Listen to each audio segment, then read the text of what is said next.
March 28, 1943. Dear Margie. Well, darling, this is the last letter you will receive from me. What do you think of that? Just 6 more days to wait. I am more excited over having you come down here than I was over our wedding day, and that's saying something.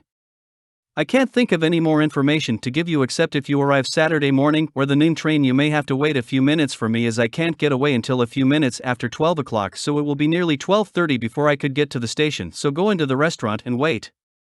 I will come as soon as I can get off. Don't forget to let me know how you are traveling and when you will arrive.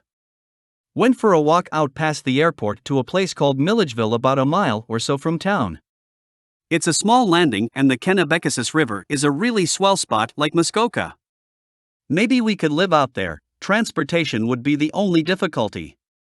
It's just a thought that we can think over. On the road back, we went around by the docks. There were a few boats in for repair. A lot of private launches and dinghies were up on the shore being repaired, quite a busy spot. I got a real wind and sunburn, my forehead is as red as a beet. You would think I had a fever. We are going to have plenty of fun here, dear, only I must get you into a better place. I am really ashamed to bring you into this room, however, it is only temporary until we find a place suitable for you. I haven't bothered looking around much, except all the better streets.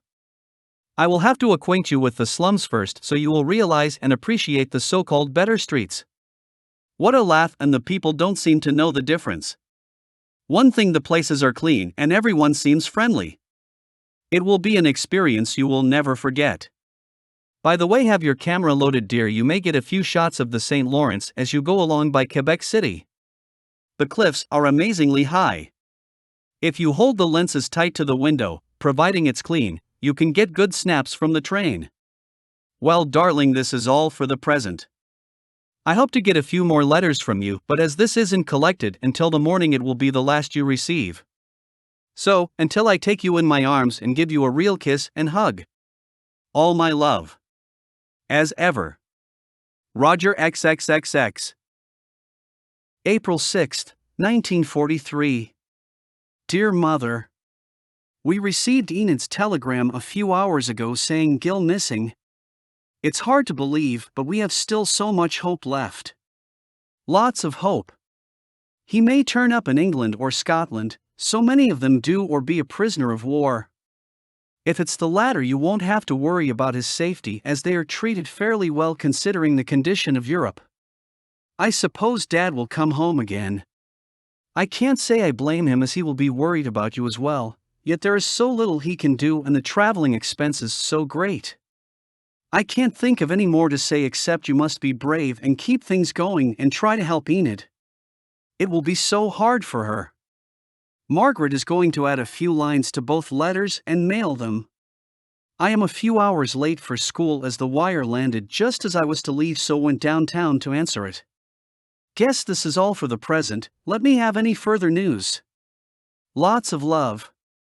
As ever. Roger. May 3, 1943. Dear Margie. Well, darling, here I am in Halifax, have just finished breakfast and just have a few minutes before roll call.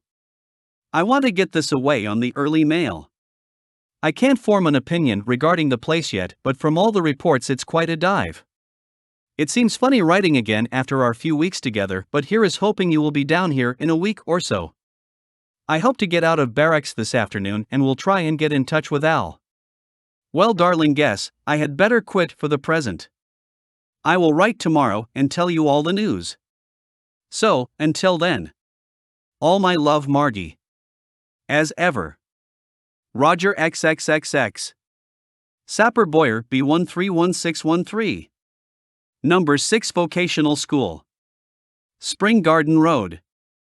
Halifax, Nova Scotia. We scan the lists. We scan the lists as they appear each day, sailors, soldiers, airmen, these, who at their country's call, rushed headlong to the fray and gave their all. We read, then turning over the page, forget their names as if they never were. I scan no more that fearful list of names, since those dread messages to me were sent.